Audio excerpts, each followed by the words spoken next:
Oh, on. It's on. Hi. One of the most asked questions that I get all the time. Lincoln's in the video. Cameo. Oh, things are about to get exciting back there. One moment, please. One of the most asked questions that I get all the time is, how do I do my makeup? So I thought that I would show you my updated makeup routine right now, especially because I have a little tiny newborn baby and a toddler. Most of my days are spent at home, but I don't want to look like this. This is like a 2, maybe a 1 on a scale of 1 to 10, and I just don't feel good at a 1 or a 2. I need to bump up my average, feel better about the day. So if you want some tips on how to do that too, then keep watching. So first, I'm going to use moisturizer. And I've talked about these before, but these like little luminous drops. So I just am going to combine the moisturizer and the luminizing Sephora drops in my hand because I like to have a little luminosity. So I just combine both of those in my hand and then apply. My nose is super dry, so if you see that redness, it's just, I don't know, this winter weather keep going back and forth, and it's like it'll get it nice and moisturized and then it's done. See, look how nice that is already, little luminosity. So to help with my redness, I'm going to use this Makeup Forever concealer palette, and I use that middle color that honestly looks a little dingy green in the pan, but when you put it on any spots that are red, it just kind of neutralizes and looks really good.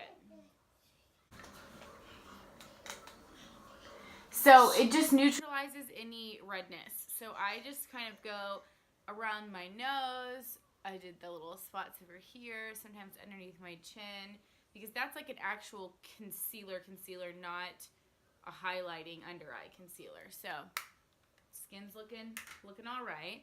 Next, I am taking this Infallible long wear shaping stick. I've talked about this before. If you've watched any of my actual YouTube videos or my like how-tos, I love the Makeup Forever one. I also love the Maybelline one, but let me be honest, this L'Oreal one might be my favorite. The color, I'll list it all below, but the color's 407. I think it was the darkest one that I found, which is crazy because that's not that dark. But I'm not even really explaining what I'm doing, am I? So clearly I looked very one note and pale and lifeless a little bit, hence my 1 or 2 points that I gave myself. So I like to use, instead of a contour stick, I like to use just a foundation in a darker color than my skin tone.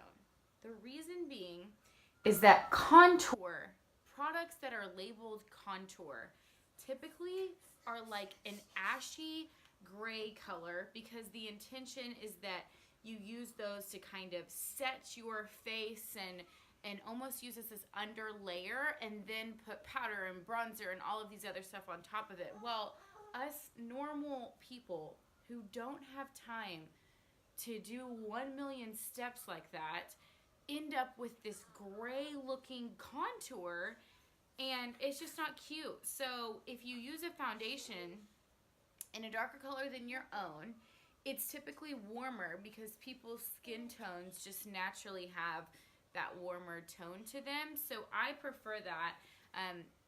The Makeup Forever HD foundation stick is the one that I used to use. So I put it around the perimeter of my face and down my nose. And once it's kind of concentrated in those areas, kind of whatever's left on the brush, I sort of just try and like bring down and blend together a little bit. I know it looks a little wonky right now, but don't you worry, it'll come together. Before I do concealer, I know I do this a little backwards, but I go through and use clear brow gel on my brows, and I swipe all of the hairs upward. I do this at some point, like before it's brow time, so that they have time to set. Next, to finish off my actual just face, I am using this Maybelline eraser concealer. Holy smokes, y'all. This is just one of the best products, like, ever. It's so pigmented. So I kind of put that in all of the areas that I didn't put the other thing. I don't think you did that. Nonsense. Then I take a damp beauty sponge. This one is the Real Techniques one. And I go through and buff all of that out. I use like pouncing motions. Anytime you swipe, you're going to take away the product. So you're gonna like remove it all together. And when you pounce, you're like keeping the product where you want it, but you're like diffusing the edges. So for the most part, I pounce with my product. Okay, see? Already looking a tiny bit better. Then to set that, once you do all of your creams, you then want to set with powders. So I use that exact same sponge and a setting powder. This one's the KKW setting powder.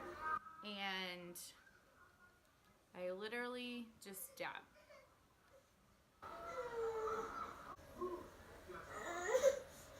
What's going on? Tell me. What does he need? Okay. Okay, so once I've set that lighter part, then I go in. I'm using this Morphe face palette. It's a super good palette. That was a terrible way of showing you. And I kind of combine all of the bronzer colors together. There's 3 of them. Sort of combine them all. Use a giant powder brush and just bronze it up. Then I take that down the neck. Who knows what I'm actually wearing today, but it's probably some sort of comfy athleisure, so I don't need to be, you know, insanely bronzed. Just blend it all together.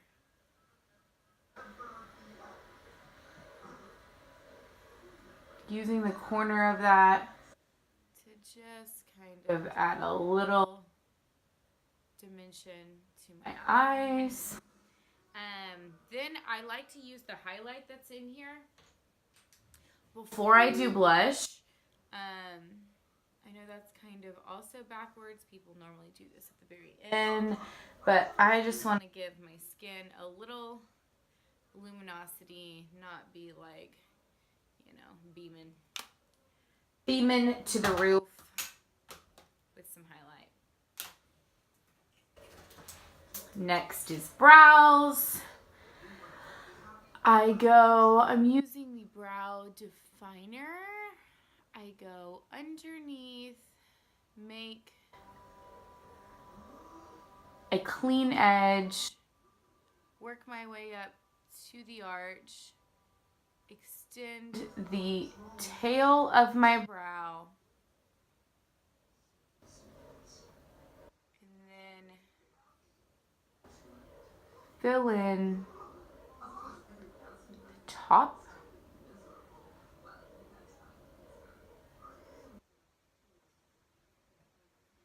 Yep, works for me. It's super helpful for your brows to be trimmed. Y'all normally ask me where I get my brows done. And the answer is I don't. I trim them and tweeze them myself. I think if you're, have some artistic ability, you can totally do that. If not, I suggest getting them done. And if you ever want a recommendation, you can totally message me if you're local to Houston. Okay, it's looking better. See, are we like a... We're like a 4 now. A 4. Moving our way up. Curl lashes.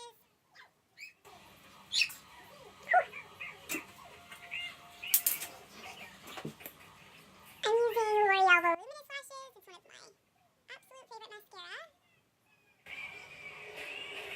Drugstore or not, it's just one of my favorite. I feel like it does good things for my lashes.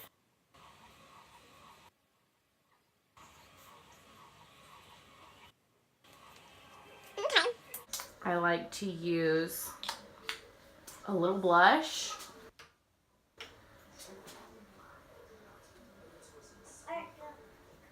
That was Milani Luminoso.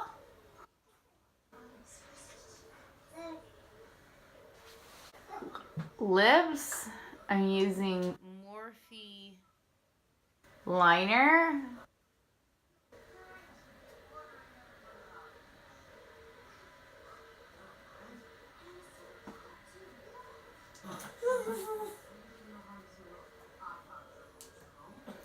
Then I'm using Maybelline,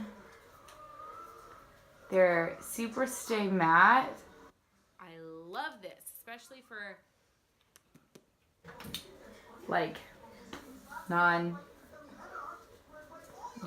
anywhere really days, because it stays on all day and you can kiss babies. Okay, last but not least, this is, I don't think I've shared this before, Ciate Dewy Stick. I love this product. It's like a balm, and it just makes your skin look dewy and fresh and young and like not haggard. And put a little bit on my center of my lips. And then that's it. There you have it. I'm debating if I should show y'all how I fix my hair. I keep cutting my hair because if y'all have followed me for any length of time, not any length of time, but for, a little bit, then you know I lost an insane amount of hair with Lincoln. Like, look. That's all my new growth. You see it? Looks like I cut bangs and I'm trying to grow them out. I didn't do that. I didn't cut bangs. But like the longer that my new hair gets, it was like looking weird with my hair being my whole hair being a longer length. So, I just kind of keep cutting it myself. And, well, I'll just show you real fast what I do. I'm going to go through and straighten out my ends.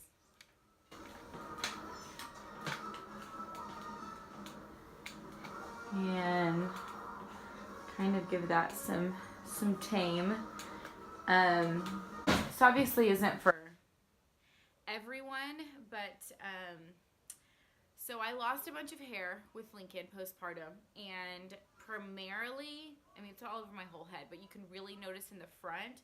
So like, I like the length of my hair right now, but like, it's just so sparse towards the front. It like, I don't know, it kind of looks like I did this emo moment and like cut my hair off.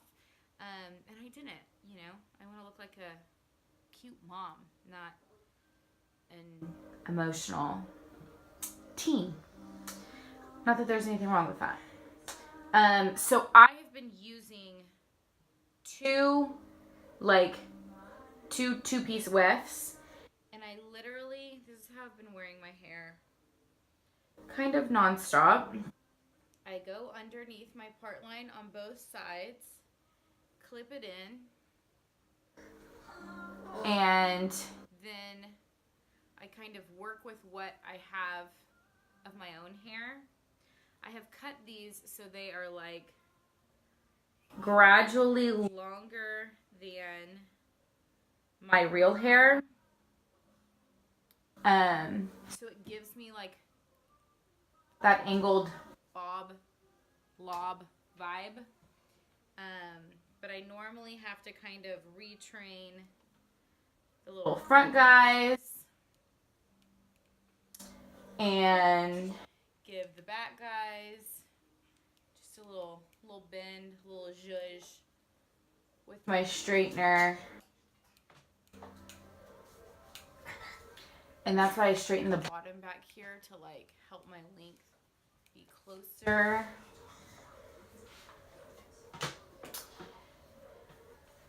Same on this side. So I mean, if you have this hair length, then clearly you don't need to add fill-ins in the front. But if you're somebody that either has postpartum hair loss or just, I don't know, thinning hair in general, this is totally a tip for that.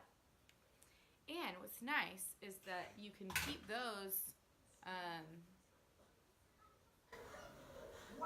feel like it looks a little long on that side. This side's working a little better. Okay, I went ahead and just moved that weft up, and then now I'm just kind of messing with the bottom of it so that it doesn't have quite as drastic of an angle. I mean, I want it to be like, you know, an angled lob situation, but not like too funky. So that's how I fix my hair right now. It's a situation with this regrowth, but you know, things could be worse. So we're just dealing with it and doing the best that we can. And that means figuring out how to temporarily style it until it grows back and it's prettier. So, you know, I think we worked our way up to maybe a 6. Maybe we're 6 right now. So we feel better about a 6. We go about our day as a 6. We don't scare the neighbors. We don't scare the children. If there's a good moment to take a family photo, we're ready. And I don't know, I think that I've said it before, you do better when you look better and you feel better about yourself. So that is my beauty tips for some simple hair and makeup. Okay, hope y'all enjoyed.